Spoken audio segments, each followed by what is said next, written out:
All right, it's time for this week's top 25 ranking video. And I'm going to be honest with you. I don't have any idea who the best team in the country is. I don't really have any idea who the top 4 or 5 teams are. This has been a very hard start to the season in terms of trying to differentiate, at least for me, between some of the top teams.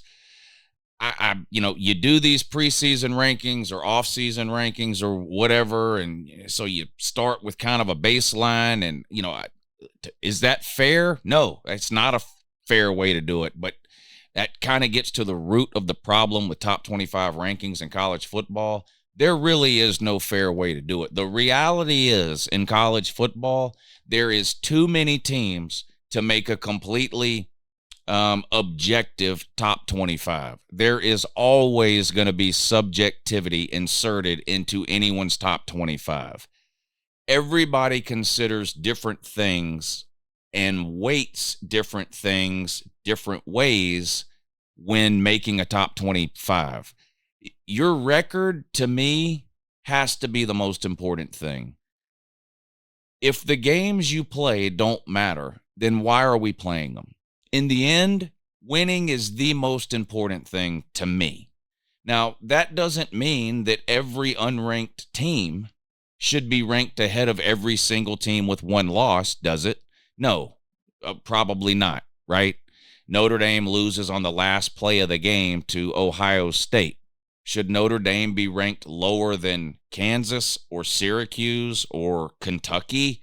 No. I mean, those are all undefeated teams. So it comes down to just subjectivity. In this example, do you think Notre Dame is better than Kentucky?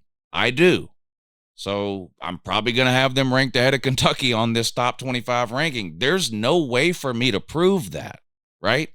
Now, maybe that's an obvious example to you. Maybe, 99% of the people on planet Earth would agree Notre Dame is better than Kentucky. But again, we don't really know. We're not going to see them play, most likely. And unless they play, there's no way to really know. So taking that as an obvious example and then applying that to the rest of the top 25 and specifically like the top 5, there really is no right or wrong way, in my opinion, to rank or arrange the top 5 or 6 teams. I truly believe that there are cases to be made for about 5 or 6 different teams right now to be ranked number 1. And 5 or 6 cases to be made for a certain team to be 2 or a certain team to be 3. And we can use what little bit of objectivity we have, right? Ohio State should be ranked ahead of Notre Dame. That's objectively true. They played, one team won, one team lost. And it's that team's only loss. But even that, later in the year, gets impossible to do. And I'm going to give you yet another example. Let's say that in week 10, a 9-0 team loses to a 2-7 team. Just whatever, doesn't matter. Weird upset. Some team is 9-0. They're ranked in the top 5. They're playing some unranked 2-7 team, and for whatever reason, that 2-7 team beats the 9-0 team. Nobody is then going to rank that 2-7 team ahead of that 9-0 team just because they beat them head-to-head. So even head-to-head, the simplest, most basic way to determine which team is better than another team is not always 100% true when it comes to a ranking, okay?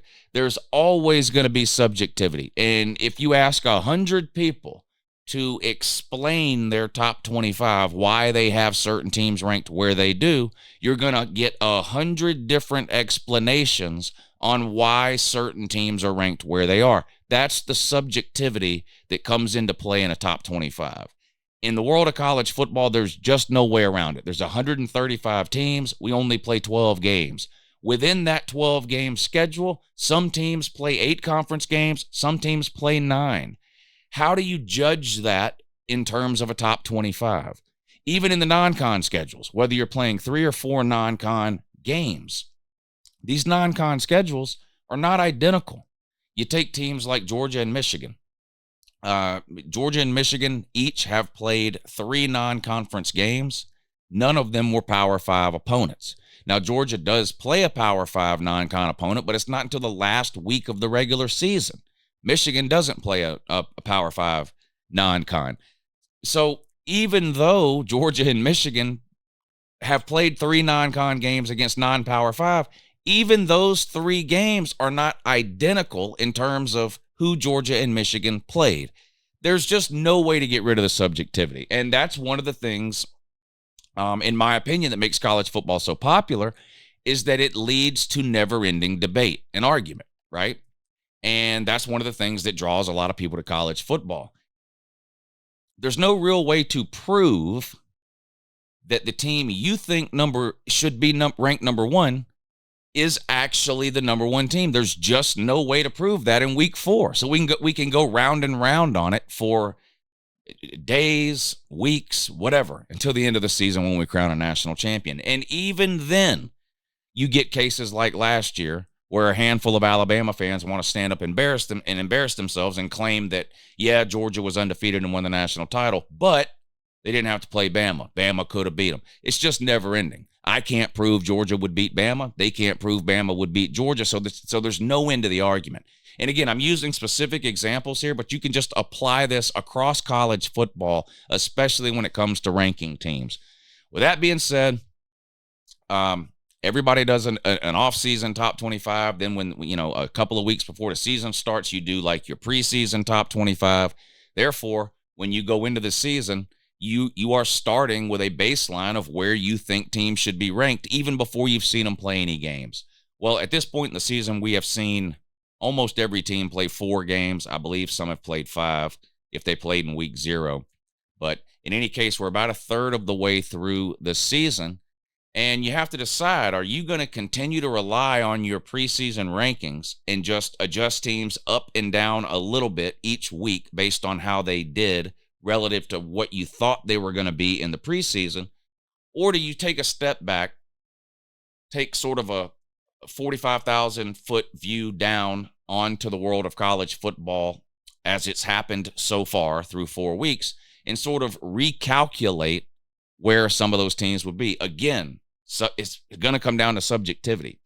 In some of my rankings today, I have drastically moved some teams up or down based on the kind of overall performance I've seen from the team through the first 4 weeks of the season.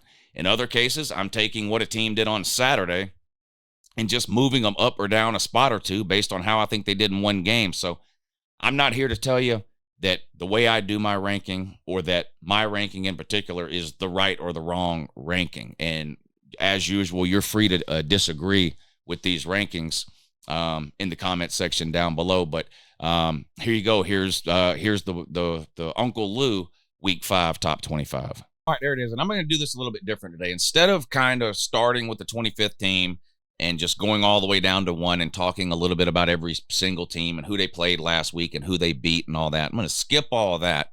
And I'm just going to kind of talk. I'm going to kind of bounce around here in talking about this week's top 25, and we're going to start at the top with number 1. I've moved Michigan up to number 1. I've moved Georgia down to number 3. I've put Florida State at 2. I don't have any idea what to do with these teams. I've got no clue. Georgia is 4-0. They've played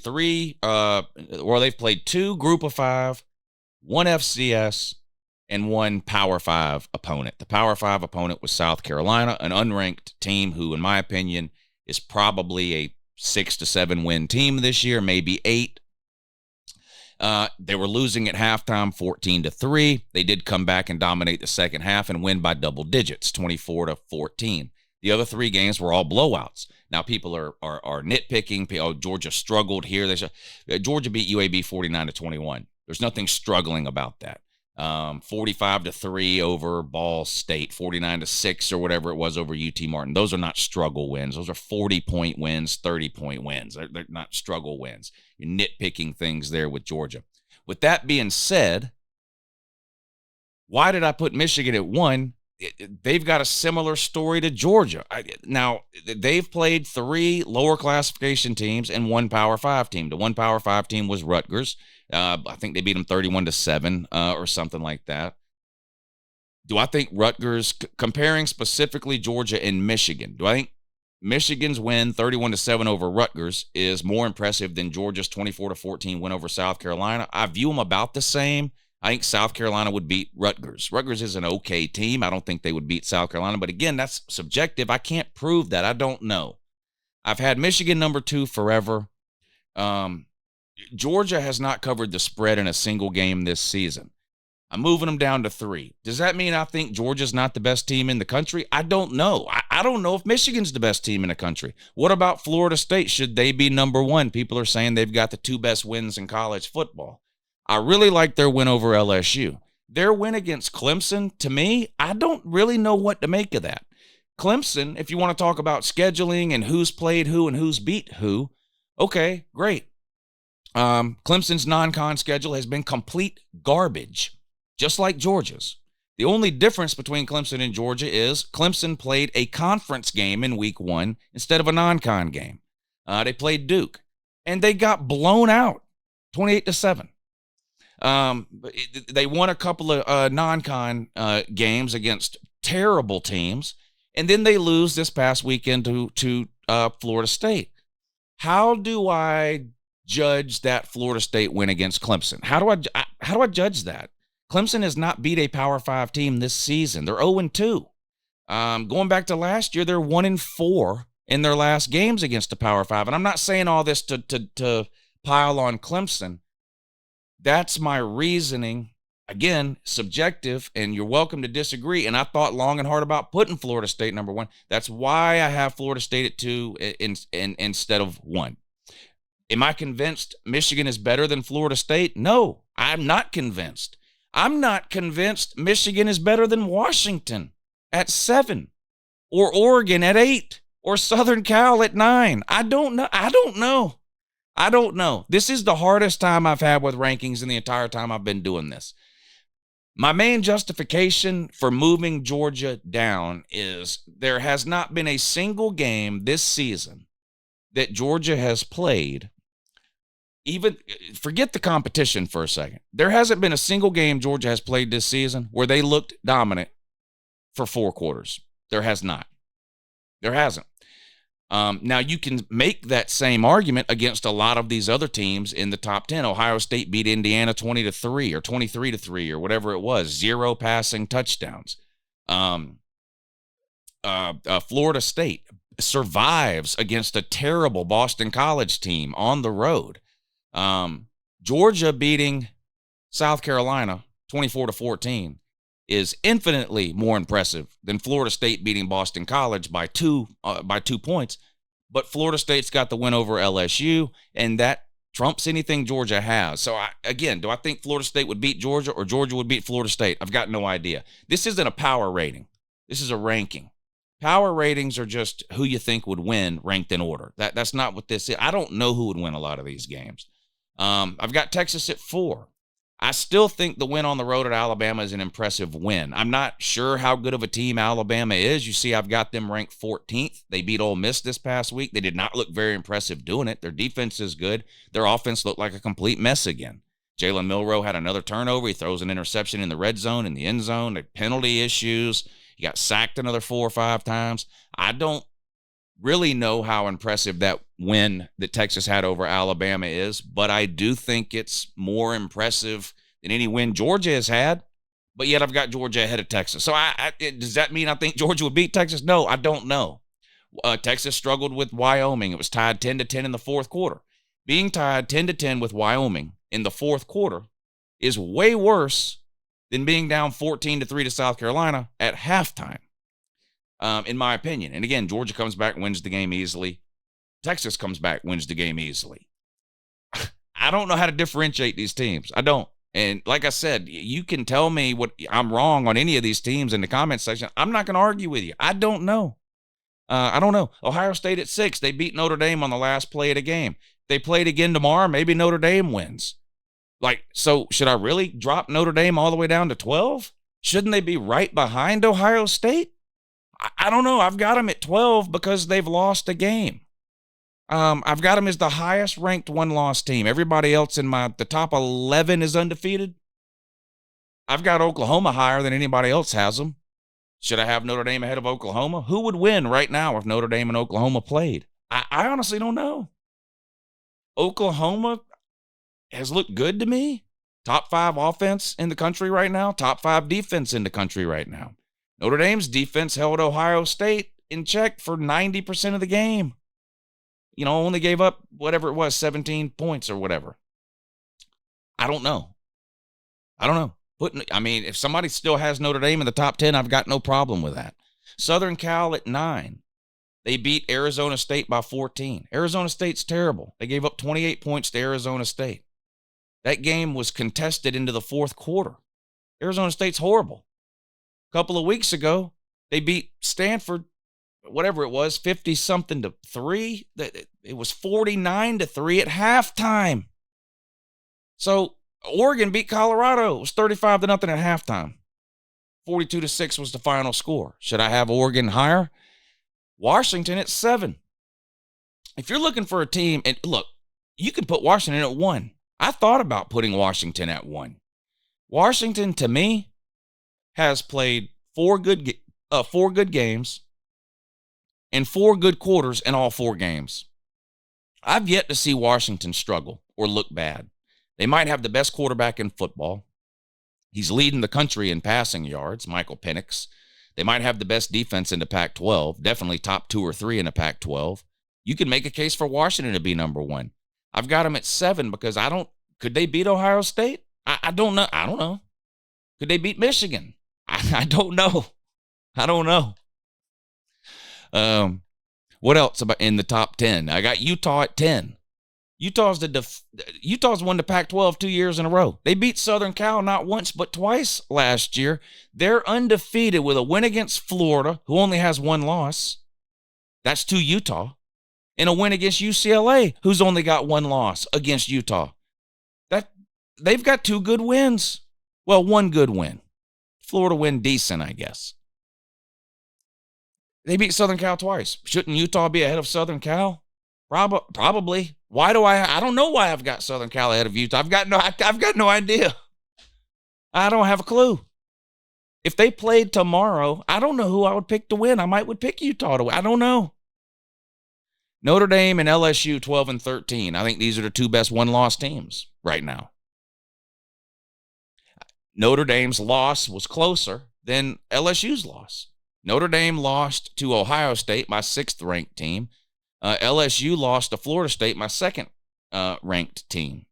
But, LSU kind of got ran off the field in the second half, whereas the Notre Dame thing literally came down to the last play. That's the only justification I can come up with for having Notre Dame ranked higher. Do I think Notre Dame would beat LSU tomorrow? Don't know. I don't know. It's hard to do. I've got Alabama at 14. I'm not convinced Alabama will finish the season ranked. I would probably pick Duke against Alabama right now. So why have Duke? Duke's undefeated. Why do I have them at 15? Shouldn't I have them ahead of Bama? I don't know.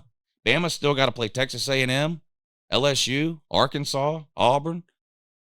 They could lose another couple of games. I don't know.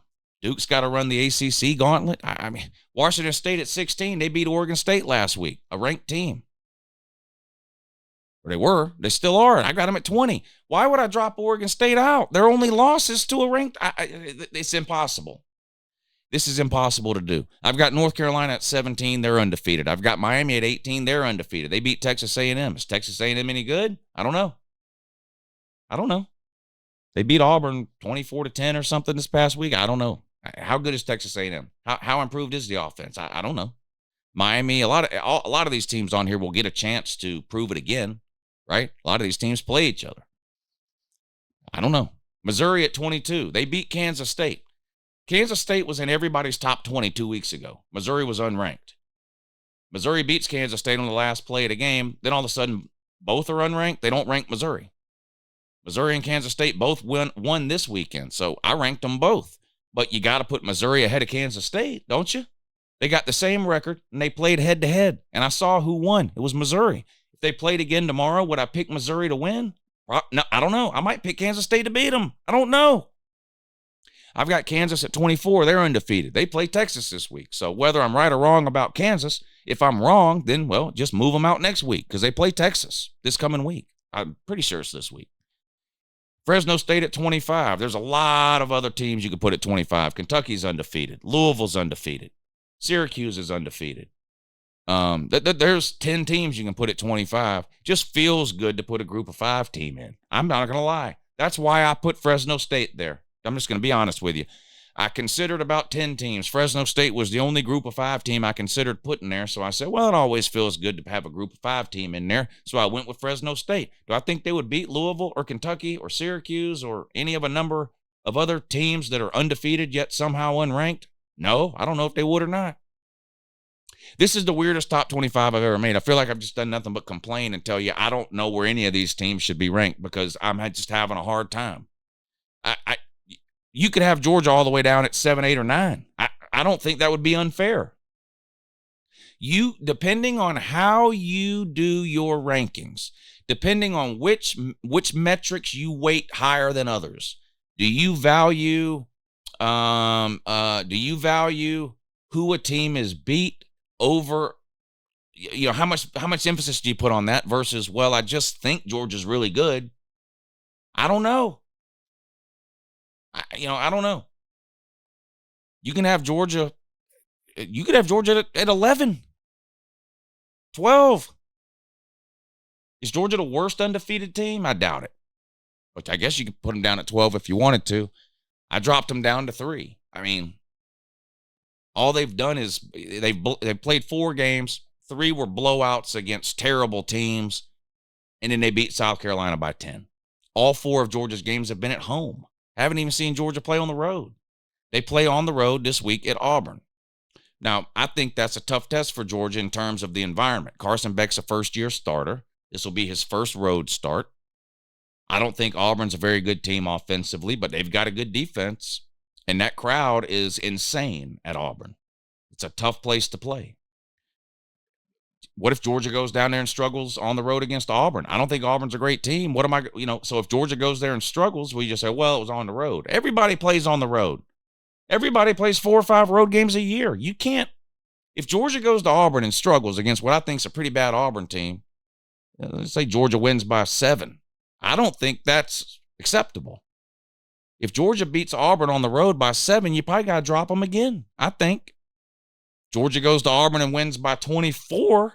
Maybe you think about moving them back up. I mean, I don't know.